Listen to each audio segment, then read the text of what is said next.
Hello my dear student, welcome to Muscular Anatomy. Today we are going to discuss a bones that is scapula. In this video, we will be discussing about the gross features related to the scapula, its muscle attachments, anastomosis in this scapular region and clinical anatomy. So, scapula, it is a flat triangular shape one bones. Morphologically, we can see it is irregular bones also because of presence of these processes. There are a spinous process, acromion process and coracoid process also. So let us first start with the presenting part of scapula. Scapula, it has a head. This glenoid cavity area, we are saying it is called head of the scapula. After head, there are neck. We know in humerus there are 3 neck and in scapula also there are necks. Total there are 2 neck. One neck is just surrounding the head of the scapula. So, if we make here a marking, this marking area is the anatomical neck of the scapula. This anatomical neck in Viva sometimes we are saying trace it. So, you have to with a pointing marker just press and just surrounding this head area and circle and say this is the anatomical neck of the scapula. What will be attached in this anatomical neck? Here will be attachment of the capsule of the shoulder joint. Now here one thing you remember, sometime we are asking inside the capsules is there any tendon or not. You have to remember this head of the scapula have 2 tubercle. One is supraglenoid tubercle, one is infraglenoid tubercle. In the supraglenoid tubercle there will be origin of one muscle. Name of that is called long head of biceps. So, long head of the biceps is a intracapsular origin muscles.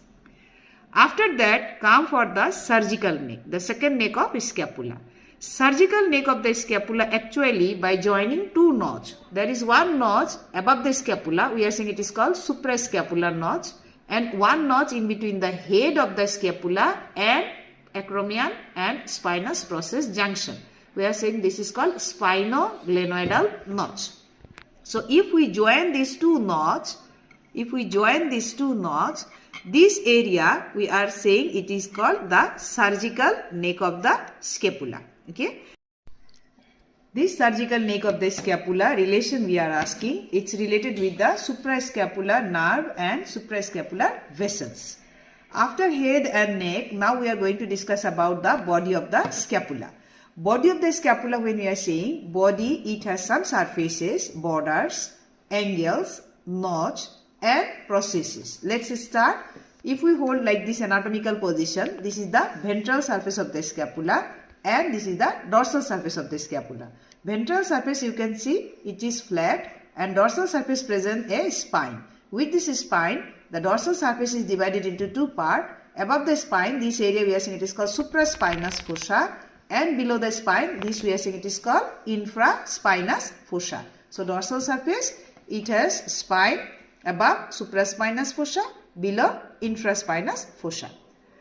Other than these 2 surface, there are some borders. What are the border? This is the superior border of the scapula, this is the medial border of the scapula and this is the thickest lateral border of the scapula. In between these borders, there are 2 angles. The junction between superior and the medial border, this is the superior angle of the scapula. The junction between the medial and lateral border, this is the inferior angle of the scapula. And this head of the scapula, we are saying it is called the lateral angle of the scapula. So, superior angle and inferior angle is pointed, but lateral angle is truncated. After these angles, there are 2 notches. This superior border, when it is coming close to the head of the scapula, there is a depression. Already we know what is the name of this notch? Suprascapular notch. Another notch is in between the glenoid cavity, spinous process and acromion process junction. This is called spinoglenoidal notch. So, there are 2 notch, suprascapular notch and spinoglenoidal notch. There are 3 processes. Already we know this is the spinous process. Spinous process coming laterally and forming acromion process. And anteriorly, this is the coracoid process of scapula. Now, let's start the muscles attachments related with these bones. So, already we know this is the ventral surface. There is a subscapular fossa. In this subscapular fossa, subscapular muscles will be attached. Subscapular muscle origin from this area. Along the medial border of the ventral surface, there will be the attachment of serratus anterior. Serratus anterior inserted along the medial border of the scapula close to the subscapularis fossa. Then, if we see about the dorsal surface, already we know there is spine. With the spine, it is divided into two, supraspinous and infraspinous fossa. Supraspinous fossa, here will be attachment of supraspinatus muscle and here will be attachment of infraspinatus muscle. Supraspinatus muscle origin from here, infraspinatus muscles origin from here. After that, along this lateral border of the dorsal surface, there will be teres minor and teres major. In between teres minor and teres major, circumflex scapular artery will be traversing. Now we are going to discuss about the muscles in relation with the different parts of the scapula. First of all, you can see here in this image, this is the dorsal surface. In the dorsal surface, we know there is a spine, and above the spine, this area, there is one muscle attachment. We are saying it is called supraspinatus muscle, which is in the supraspinous fossa. And below, there is infraspinatus muscle, which is into the infraspinous fossa. In this muscles area also you can see, as this is the spine, above this is the supraspinatus muscle and below this is the infraspinatus muscles. Now we will be discussing about, related with this lateral border of the scapula. On the dorsal surface, lateral border of the scapula, you can see there is teres minor. These are teres minor. In between the teres minor muscles, one artery is going. You have to remember, name of the artery is circumflex scapular artery. So here also you can see this is the teres minor muscles. So this is teres minor. Then below there is one more muscles, number 4, here we can denote. This is called teres major. So this is the teres major muscles. So this is teres minor, this is teres major. The dorsal surface along the lateral border of the scapula.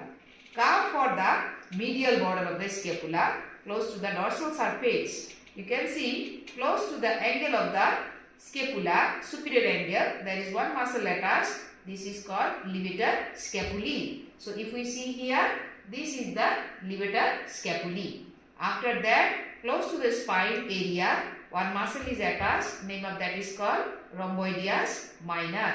And below there is one more muscle. This is called rhomboideus major. Let's see. Already you know this is levator scapulae, then rhomboideus minor, then rhomboideus major. You just remember the muscles which I said before. These all are origin muscles. But along the medial border, these all muscles like levator scapulae, rhomboideus minor and rhomboideus major, they are insertion along the medial border of the scapula. In this acromion process, there are two muscle attachment. One is deltoid. Into the inferior border of the scapula, there will be attachments of the deltoid muscles. At superior border, there will be insertion of trapezius. So this is trapezius. Here you can see the trapezius which is inserted into the upper border of the acromion process of the scapula and spinous process of the scapula. And if we hide it, we can see inside in this inferior surface there will be attachment of one more muscles, that is the deltoid. So here this is the deltoid into the acromion process and in spinous process inferior border there will be the attachments of deltoid. Deltoid origin from here. So you can see here this is the deltoid muscles which is origin from the inferior border of the spinous process as well as acromion process of the scapula. In the inferior angle of the scapula, there is one muscle's attachment. Keep in mind, neither it is related with origin nor insertion. Just simply it passes by the inferior angle of the scapula. Name of this muscles is called latissimus dorsi. Now this latissimus dorsi you can see here, it is just passing through and crossing the inferior angle of the scapula. Now, in the superior border, close to the suprascapular notch, there is one more muscle attached. Name of that is called omohyoid. If we see from aerial view, this is the omohyoid muscles. Now ventral surface, if we see, in the ventral surface there is one muscle, subscapularis. Subscapularis muscles origin from this ventral surface, from the subscapular fossa. You can see here from anterior view we are saying this is the subscapularis muscles. Along the medial border there is one muscle, we are saying it is called serratus anterior. Serratus anterior will be inserted along the costal surface of the inner aspect of the medial border of this scapula. So serratus anterior inserted here. Now we will be discussing about the coracoid process. In coracoid process there will be origin of muscles as well as insertion. So in coracoid process there will be coracobrachialis and short head of the biceps brachii. So how many muscles will be origin from coracoid process? 2. And one muscle will be inserted here, name of that is called pectoralis minor. So in coracoid process total 3 muscle attachment, 2 origin from here and 1 insertion. Now we are going to say about the muscles of the scapular regions nerve supply. So in the scapular region there are number of muscles you can see in this screen. First, trapezius. Trapezius motor supply by the cranial accessory nerve. Latissimus dorsi, it is supplied by thoracodorsal nerve. Limitary scapulae, it is get supplied by cervical plexus plus dorsal scapular nerve. Rhomboideus minor and rhomboideus major, they both are supplied by dorsal scapular nerve.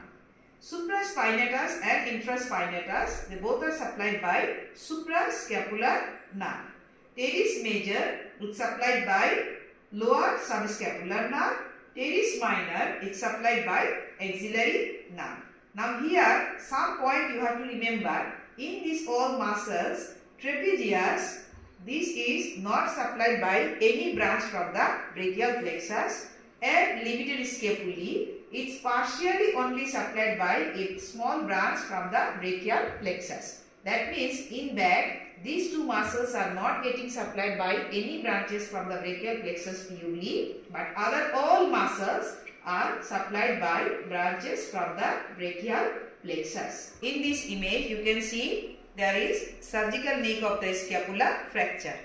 We are asking here what structures will be injured if there is surgical neck of the scapula fracture. We know surgical neck of the scapular relation will be the suprascapular nerve. So suprascapular nerve will be injured. If suprascapular nerve is injured, the muscles supplied by the suprascapular nerve will be paralyzed. We know the muscles who are supplied by the suprascapular nerve is supraspinatus and infraspinatus. Supraspinatus is a muscle which is doing 0 to 15 degree abduction. So in this case the patient can't do abduction 0 to 15 degree. Now the last topics of today is anastomosis in the scapula. Over the dorsal surface of the scapula, in the 2 locations there will be anastomosis. What are that? One is acromion process. Acromion process area, there will be anastomosis of 3 arteries. What are the arteries? You can see here, this is the suprascapular artery. The suprascapular artery is giving 1 branches. Name of this is called acromial branch of suprascapular artery. And suprascapular artery, actually it is coming from the subclavian artery. So one branch is acromial branch of suprascapular artery. Another branch you can see which is coming from the acromial branch of thoracoacromial artery. It is coming from thoracoacromial artery. So this is acromial branch of thoracoacromial artery. This is coming from thoracoacromial artery. And the last branch which is coming from posterior circumflex humeral artery. This is the acromial branch of posterior circumflex humeral artery. So 3 artery anastomosis around the acromion process. Acromial branch of suprascapular artery, then acromial branch of thoracoacromial artery, and acromial branch of posterior circumflex humeral artery. These are the arterial anastomosis in acromion process. Now, in the body of the scapula also there will be anastomosis. Now you see again suprascapular artery is coming toward the body to make here anastomosis. So this is the suprascapular artery. One is the circumflex scapular artery, which is coming from subscapular artery. Ultimately, it is a branch of axillary artery. So, this is the circumflex scapular artery. Scapular branch from the deep branch of transverse cervical artery.